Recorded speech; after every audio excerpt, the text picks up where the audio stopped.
प्रहलाद जोशी ये ज्यादा से ज्यादा अच्छे कोयला मंत्री हो सकते। कोयला मंत्री पहले भी काम किया, कोयला मंत्री। अब कोयला मंत्री एजुकेशन मिनिस्टर बन गया। मुझे लगता है टेम्पररी है। एजुकेशन मिनिस्टर की सर्च और रिसर्च सरकार में चल रही है और best education minister Devendra Fadnavis हो सकते हैं।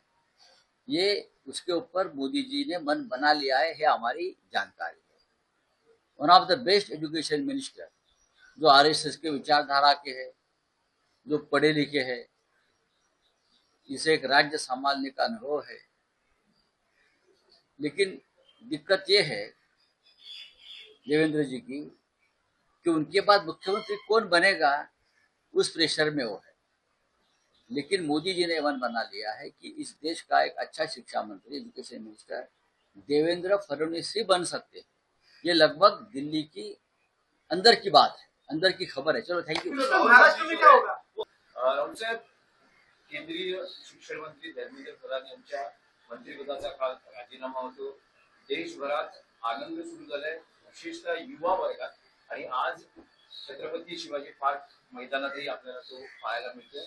उद्धव ठाकरे आणि राज ठाकरे या आनंदात सहभागी। एक लक्षात घ्या की नक्कीच युवा शक्ती पुढे 12 वर्षामध्ये मागच्या मोदींचं सरकार, मोदीच्या सरकारला झुकावं लागलं, मागण्या मान्य कराव्या लागल्या।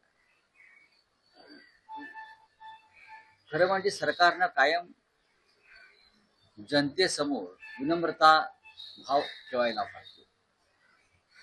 जिथे जिथे भाजपची सरकार आहेत, मग देशात असतील किंवा राज्यात असतील, विनम्रता, संयम हे शब्द त्यांनी त्यांच्या शब्दकोशातून नष्ट केले। त्याच्यामुळे शेवटी नाही नाही नाही नाही शक्य नाही करत त्यांना युवा शक्तीच्या मागण्या, सर्व मागण्या मान्य कराव्या लागल्या आणि एका केंद्रीय मंत्र्याचा राजीनामा घ्यावा लागला। याचा आनंद सगळ्यांना होणारच आहे, कारण मोदींसारखे लोक जेव्हा झुकवले जातात तेव्हा हिटलरला झुकवल्याचा आनंद मिळतो लोकांना। पण तरीही संयम का राखला पाहिजे? 20 ते 21 मुलं या लढ्यात बळी पडलेले आहेत, आत्महत्या केलेल्या आहेत, लाठ्या खाल्लेल्या आहेत, डोके फुटलेले आहेत, बंदुकाच्या ज्या पेलेट गनच्या गोळ्या त्यांनी झेललेल्या आहेत, काही लोकांची दृष्टी गेलेली आहे, हे विसरता येणार नाही आनंद साजरा करताना। तरीही आज छत्रपती शिवाजी महाराज पार्काजवळ सन्माननीय उद्धव ठाकरे व सन्माननीय राज ठाकरे यांनी तिरंगा रॅलीचं आयोजन केलं। म्हणजे हा एक मोर्चा निघणार होता, पण आता मोर्चाचं प्रयोजन राहिलं नाही। जंतर मंतरवर सुद्धा आंदोलन तसं संपलेलं आहे। तर एक सगळ्यांना धन्यवाद देण्यासाठी एका रॅलीचं आयोजन केलेलं आहे, तिरंगा रॅली। कोणताही झेंडा, कोणत्याही पक्षाचा झेंडा तिथे फडकणार नाही, हे सगळ्यात आधी आम्ही स्पष्ट केलं। तिथे सगळ्यांनी यावं, तिथे व्यासपीठ नाही, थोडीशी जागा आम्ही करू आणि फक्त 2 भाषणं होतील।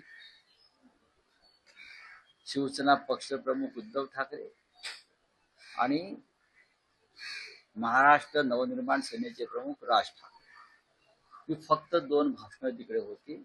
आज रविवार आहे, रविवार मुंबईतल्या लोकांचा आनंद साजरा करण्याचा दिवस असतो। त्यांना आम्ही लवकर मोकळं करू, आपापल्या घरी जातील आणि मराठी माणसाची दुपार साजरी करतील।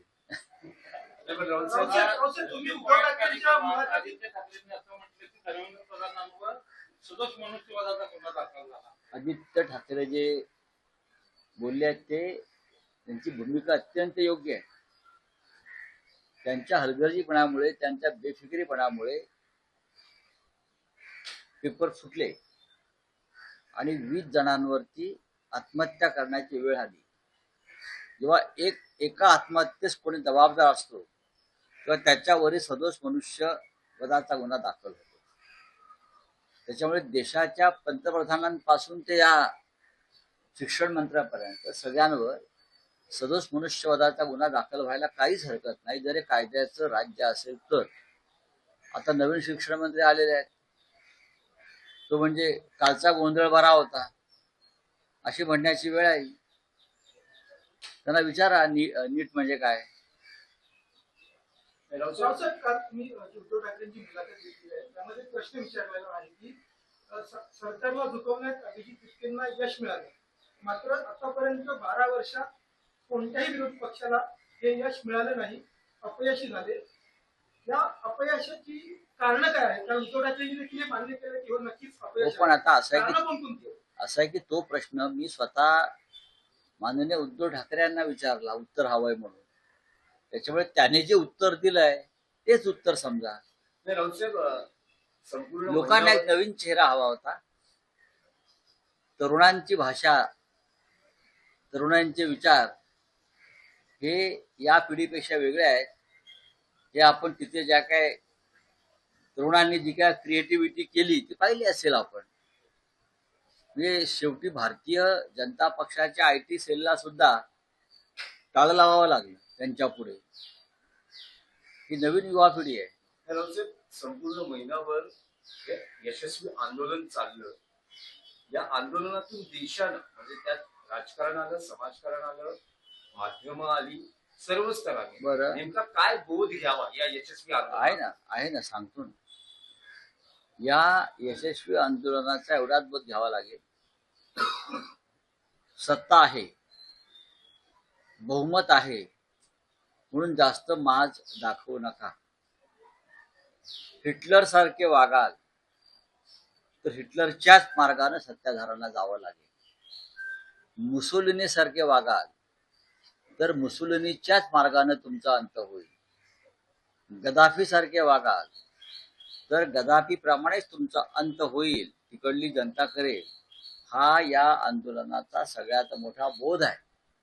हा जर आमच्या राज्यकर्त्याने घेतले असतील तर उद्या होणारं पार्लमेंट जे आहे सुरू, त्यात त्यांचं प्रतिबिंब दिसेल. इंडिया आघाडी ब्लॉक झाले हा, तो आता ब्लॉक काढण्याचा प्रयत्न आमच्याकडनं सुरू आहेत. बायपास होणार की स्टेट? ब्लॉक आता उद्धवजी तिथे गेले, त्यांनी केजरीवालशी चर्चा केली, सन्मान्य केजरीवाल साहेबांशी चर्चा केली, राहुल गांधीशी दूरध्वनीवर प्रदीर्घ चर्चा झाली. जवळजवळ 35 मिनिटं ते राहुल गांधीशी दूरध्वनीवर बोलले. हा, आणि इतर नेत्यांशी सुद्धा त्यांनी चर्चा केली. हा जो ब्लॉक आहे, तुम्ही म्हणता ब्लॉक झालाय, तो ब्लॉक आता तोडण्याचे प्रयत्न सुरू आहेत. नाही, जेवढाच राज्यकर्त्यांसाठी बोध आहे तितकाच विरोधी पक्ष, संपूर्ण देशभरातला जो विरोधी पक्ष आहे त्यासाठी काही त्यांनी या आंदोलनातून जंतर मंतरवरती तुम्हाला काय दिसलं? जंतर मंतरवरती सर्व विद्यार्थी संघटना एकत्र आल्या. लाल बावटा असेल, निळा बावटा असेल, इतर काही बावटे सगळे एकत्र आहेत. विरोधी पक्षाने सुद्धा आपले सगळे बावटे दूर ठेवून ज्या दिवशी ते एकत्र येतील मनानं, भूमिकेनं, तेव्हा नरेंद्र मोदी किंवा त्यांचे लोक एक दिवस सुद्धा सत्तेवर राहणार नाही. ज्या एका कारणासाठी नेट पेपर फुटीच्या जंतर मंतरवरती भव्य आंदोलन झालं आणि जगाने त्याची दखल घेतली, अशा प्रकारचं आंदोलन आणि संघर्ष, EVM घोटाळा, मतचोरी, आमदार खासदारांची फोडाफोडी, पक्ष फोडणं, संविधानावर हल्ला, या कारणासाठी एकत्र येऊन आपण लढा दिला तर सत्ताधाऱ्यांना देश सोडून पळून जावं लागेल.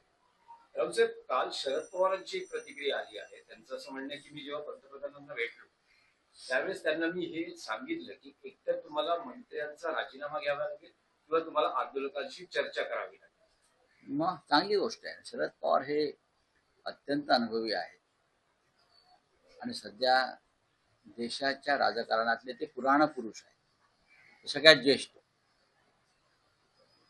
मोदींनी त्यांचं म्हणणं ऐकलं असावं, त्याच्यावरती विचार केला असावा.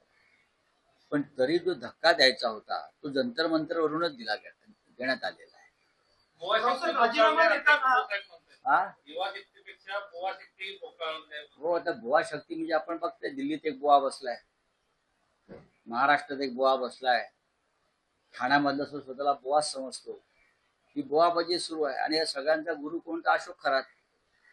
राजीनामा देताना धर्मेंद्र प्रधान म्हणतात की 10 दिवस माझं मन दुःखी होतं. दुःखी होतं, मग 10 दिवस पोरांना उपाशी का ठेवलं? लगेच राजीनामा द्यायचा ना. आणि जे काही त्यांचं पत्र आहे राजीनाम्याचं, त्यात त्यांना कुठे पश्चाताप झालेला नाही. पेपर फुटीबद्दल, 20 तरुणांच्या आत्महत्यांबद्दल त्यांनी काही दुःख व्यक्त केलंय? पोलिसांनी लाठ्या काठ्या चालवल्या, महिलांचे कपडे फाडले, मुलींचा विनयभंग केला, त्याबद्दल त्यांना एक ओळही त्या आपल्या पत्रात टाकता आली नाही. राष्ट्रीय एकतेसाठी राजीनामा दिला. राष्ट्रीय एकता काय यांच्यासाठी थांबली होती का?